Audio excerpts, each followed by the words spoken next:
projeção cilíndrica é aquela em que tu vai envolver o planeta Terra. Vou pegar a nossa canetosa aqui. Vai envolver o planeta Terra, né? Este aqui, em um grande cilindro. E tu vai representar, então, o que está na superfície aqui nesse cilindro, certo? Bom, importante tu lembrar o quê? Há uma área de tangência. A área de tangência é aonde o cilindro está encostando na Terra. Numa projeção cilíndrica, a área de tangência é a linha do Equador, tá? Linha do Equador. Onde tu vai ter uma área de tangência, vamos colocar aqui, ó. Abriu o cilindro e tu tem então o teu mapa exposto.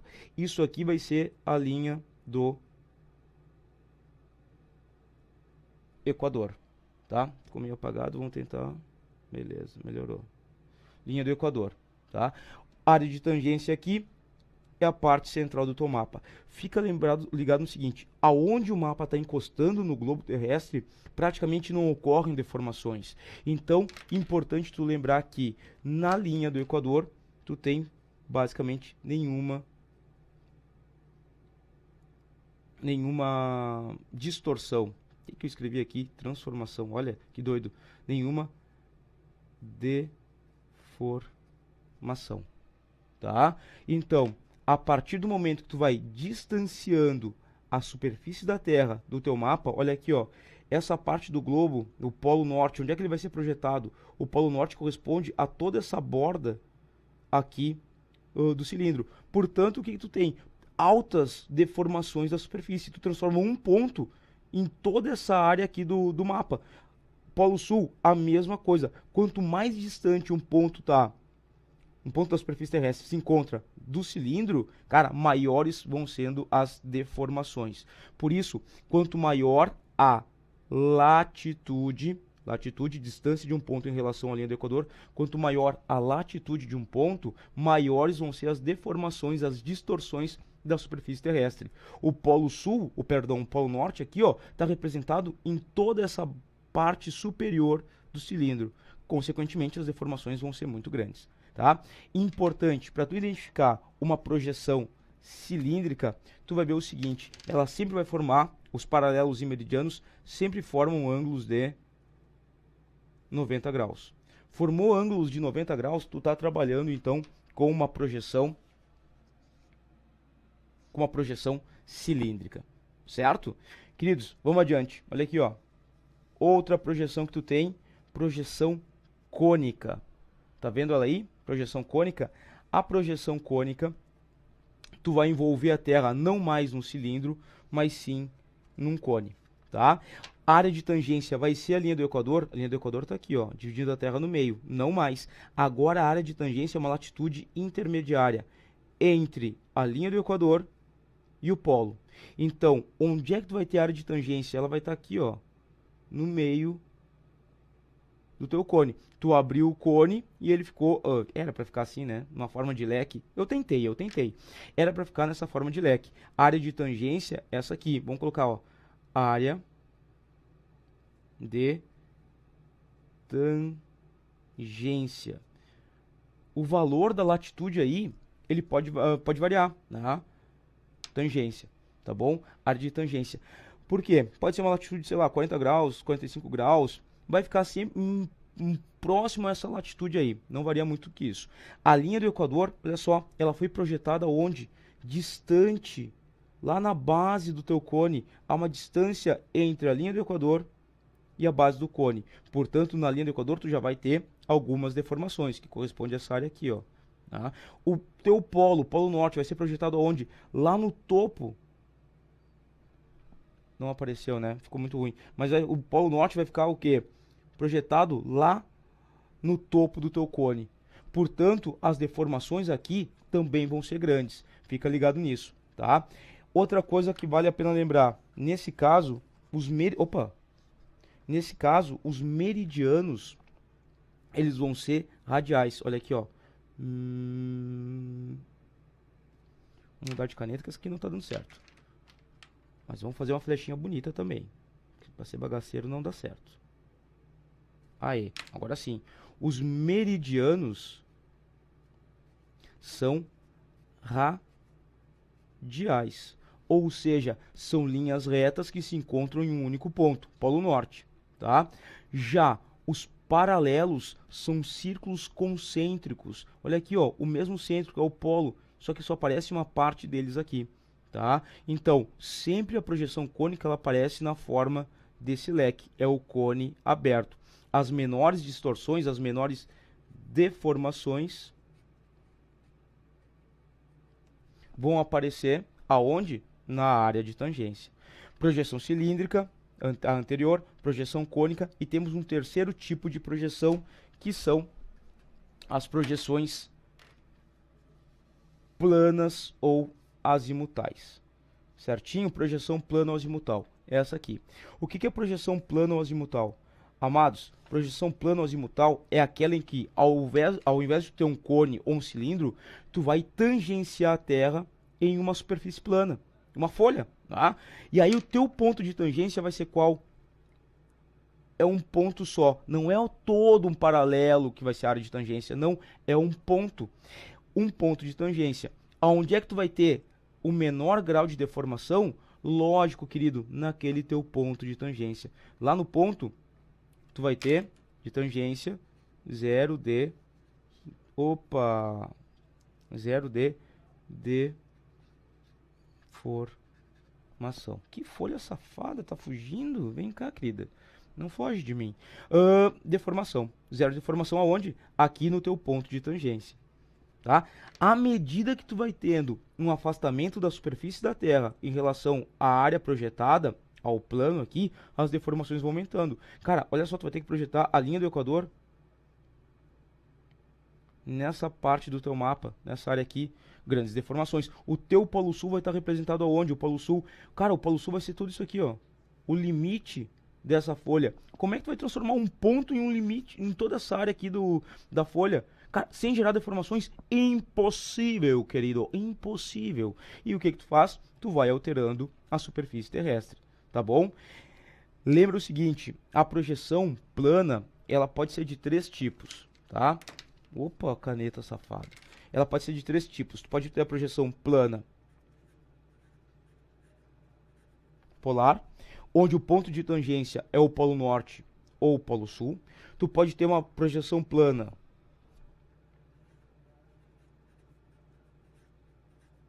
oblíqua, onde o ponto de tangência vai ser uma latitude entre o Polo Norte, ou melhor, entre o Polo e a linha do Equador. E tu pode ter uma projeção plana equatorial. A projeção plana equatorial, ela vai ter o ponto de tangência sendo algum ponto sobre a linha do Equador, não a linha do Equador, tá? Então, projeção plana ou azimutal equatorial tem um ponto de tangência sobre a linha do Equador. Oblíqua é intermediária, em uma latitude intermediária, e a polar ou no Polo Norte ou no Polo Sul. No caso da projeção plana polar, é legal tu lembrar o seguinte, a projeção azimutal polar, ela é considerada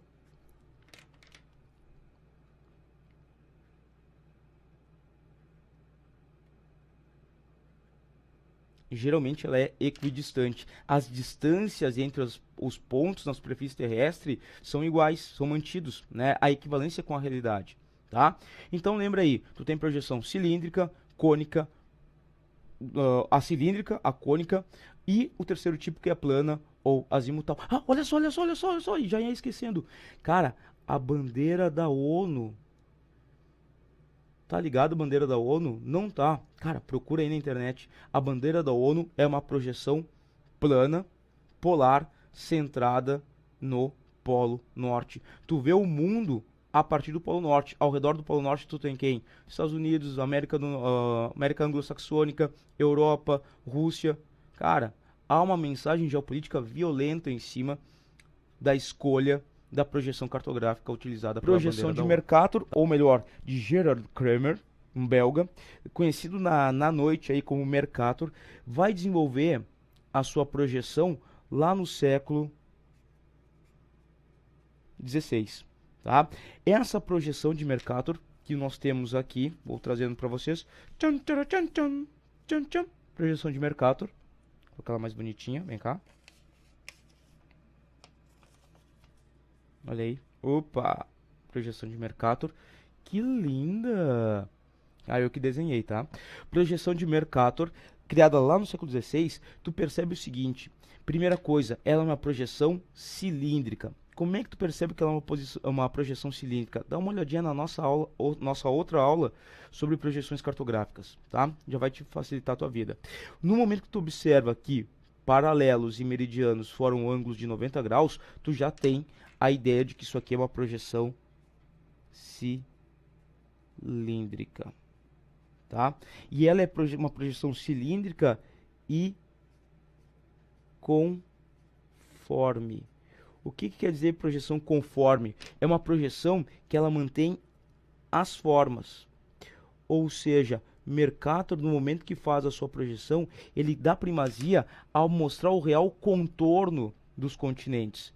Em contrapartida, a área dos continentes vai sendo alterada. Vamos colocar aqui do ladinho, ó.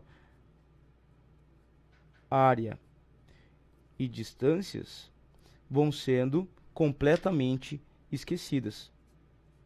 Para quê? Para manter somente a forma. O que importava para o Mercator era a forma, tá? Então o que acontece? Tu tem uma projeção cilíndrica e conforme.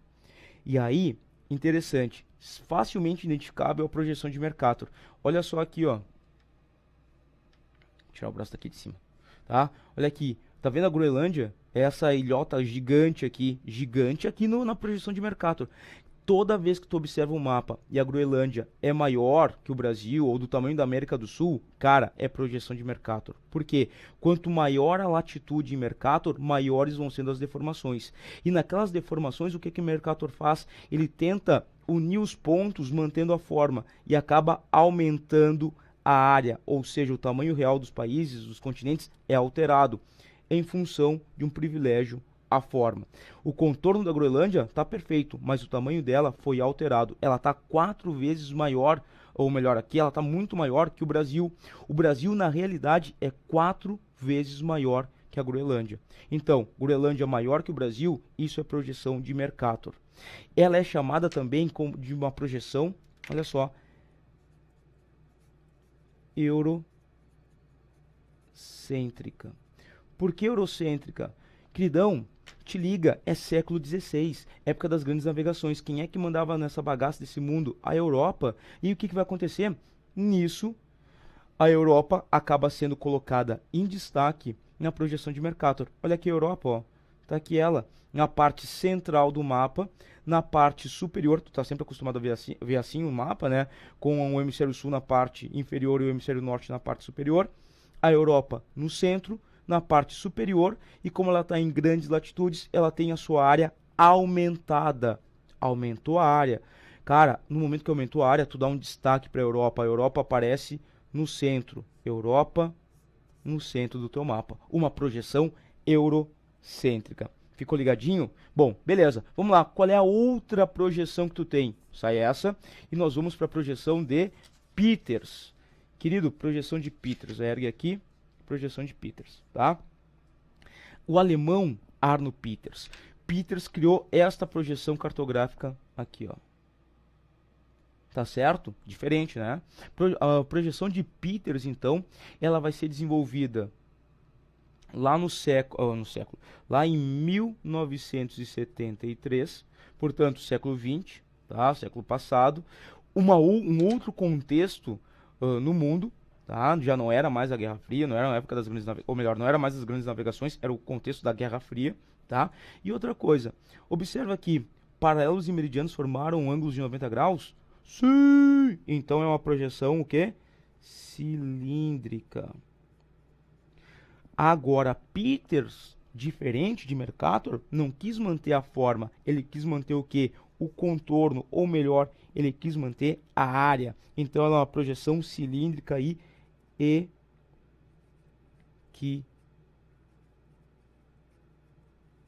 equivalente. Opa, direita ela aí. Uma projeção cilíndrica aí equivalente. Cara, sensacional. Olha só, para manter a proporção das áreas, A real relação entre a área no mapa e na realidade, Peters esquece as formas e esquece as distâncias. Azar. Por isso tu vai olhar para o mapa de Peters e ele te dá uma impressão de ser meio esticado, meio alongado, né? Diferente do que é o mapa tradicional, o que é a realidade. Tranquilo, Peters não quer saber da forma, ele quer saber da área. Tá aqui, das áreas. E o que acontece com isso? Bom, ele vai fazer uma projeção totalmente diferente da de Mercator. Essa projeção ela é chamada de projeção terceiro mundista, porque ela vai dar privilégio aos países pobres, aos países do terceiro mundo. Cara, na Guerra Fria tu tinha um mundo dividido em três categorias. Primeiro mundo, que eram os países ricos capitalistas, segundo mundo, que eram os países socialistas, e o terceiro mundo, que eram os países capitalistas pobres. Então aqui, ó, olha só o que Peters faz. Coloca a África, gigante. Coloca aqui a América do Sul, gigante. Olha o tamanho da Europa, reduziu. Cara, mais que isso, olha o tamanho da Groenlândia em relação à América do Sul. Lá no mapa de Mercator, a Groenlândia estava muito maior que a América do Sul, que o Brasil. Olha aqui, ela tem uma relação de tamanhos entre a Groenlândia e a América do Sul. Uma proporção de tamanhos. Fechou. Projeção terceiro mundista. Tá certo? Tu tinha vários países da Ásia e da Ásia, da África e da América do Sul aí, da América Central, perdão, se tornando independentes nesse contexto da Guerra Fria. E aí Peters quer primar por isso aí. Tranquilo? Queridos, entendeu? Cara, vamos fazer o seguinte, vamos fazer uma comparação entre os dois mapas. Certo? Olha só, não esquecendo, tem vezes que a projeção de Peters, ela é projetada dessa forma aqui, ó. Loucura, queridão, queridão, olha aqui. Cara, tu põe, além de diminuir a Europa, né, e valorizar os países pobres, ele coloca esses países na parte superior do mapa. Atenção, não quer dizer que agora o norte é aqui e o sul é aqui. Não é isso que eu estou dizendo. O sul continua sendo aqui, o hemisfério sul e o hemisfério norte. Mas agora o hemisfério sul está na parte superior do teu mapa. Uma superioridade do sul. Bom, que loucura. Certo? Vamos comparar os dois? Bom, vamos lá. Tira essa aqui. Com licença. Permisso. Vamos lá. Vamos colocar os dois mapinhas um do lado do outro aqui. Mapinha não, né? Mapinha o que tem é o pinheiro. Um mapa, dois mapas. Peters e Mercator. Percebeu a diferença? Querido, projeção eurocêntrica de Mercator, projeção terceiro mundista de Peters. Há uma diferença gritante. Groenlândia, a Groenlândia maior que o Brasil te indica que é Mercator. A Groenlândia bem pequenininha em relação ao Brasil te indica que é Peters. Projeção cilíndrica e equivalente. Mercator, projeção cilíndrica e conforme. Fechou? A gente pode entender a escala como sendo uma relação entre o real e o representado. A escala ela sempre vai indicar quantas vezes aquele mapa ele foi reduzido para ser retratado. Por exemplo, só para a gente ter uma ideia fora da realidade de mapa do que é uma escala. Quando você compra uma miniatura, um carrinho em miniatura, por exemplo, aqueles carrinhos com dimensões de 1 para 16, o que está querendo dizer? Que aquele carro, aquela miniatura foi reduzida 16 vezes. Ou seja, um carro normal ele é 16 vezes maior do que aquela miniatura. Então a escala ela vai representar isso. É a relação que existe entre o que é real e o que está sendo representado. Esse é o conceito inicial fundamental. Ela pode vir no seu mapa representada de duas maneiras. Ou ela vai ser gráfica, ou ela vai ser numérica. Na escala gráfica, você vai ter que ter noção de que ao fazer a leitura, ela vai te indicar qual a distância que 1 centímetro no seu mapa vai equivaler na vida real, no mundo real. Por exemplo, eu coloquei aqui na imagem uma distância de que a cada 1 centímetro você vai ter 100 metros representados. O que significa isso? Se você pegar uma régua e identificar que tem de um ponto A para um ponto B são 2 centímetros, então você vai ter 200 metros de distância. Então a escala gráfica ela sempre vai trazer o quantos centímetros especificamente aquilo equivale no mapa vai ser representado no mundo real. Na escala numérica, você vai ter uma forma de fração. E no numerador dessa fração seria a ideia do mundo real, e no denominador você vai ter a ideia de quantas vezes aquele mapa foi reduzido, aquela dimensão foi reduzida para caber no mapa. Aqui eu estou te mostrando uma escala de 1 para 500 mil. O que significa isso? Que 1 centímetro no mapa vai equivaler a 500 mil centímetros no mundo real. Então, para entendimento de escala, você vai ter que fazer a transformação de centímetro para quilômetro ou para metro, depende aí do que o seu exercício vai te propor, de qual é a grandeza que ele vai te sugerir. Então, entendimento de que uma escala de 1 para 500 mil, ela pode ser representada dessa maneira, como também pode vir na forma de fração. E para concluir essa primeira parte aí de escala, o entendimento acerca desses 3 tipos de representações que a gente vai ter: a planta, a carta e o mapa. Na página 40 do seu livro, 40, 41 e 42, vai ter explicações acerca disso. Mas é basicamente o seguinte: a planta, ela representa regiões, vamos dizer, fenômenos menores. Por exemplo, quando você quer representar um arruamento de uma cidade, isso aí você vai denominar essa representação como planta. A carta já seria para dimensões maiores, quando você representa um estado, regiões do Brasil, por exemplo, isso já seria dentro de uma carta. E mapa seria uma representação mais complexa, de continente, de todo o planeta, aí da superfície. Um mapa mundi, por exemplo, seria uma representação aí através de mapas.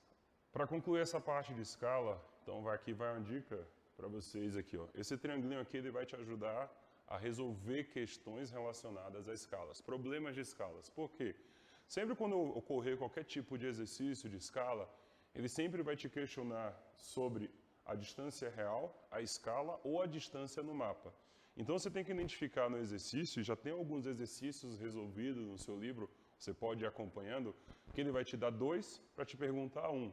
Então, uma lógica, uma forma de você ter isso de uma maneira bem simples, esse triangulinho aqui, ó, que você vai ter a distância real aqui em cima, a escala e a distância aqui no mapa.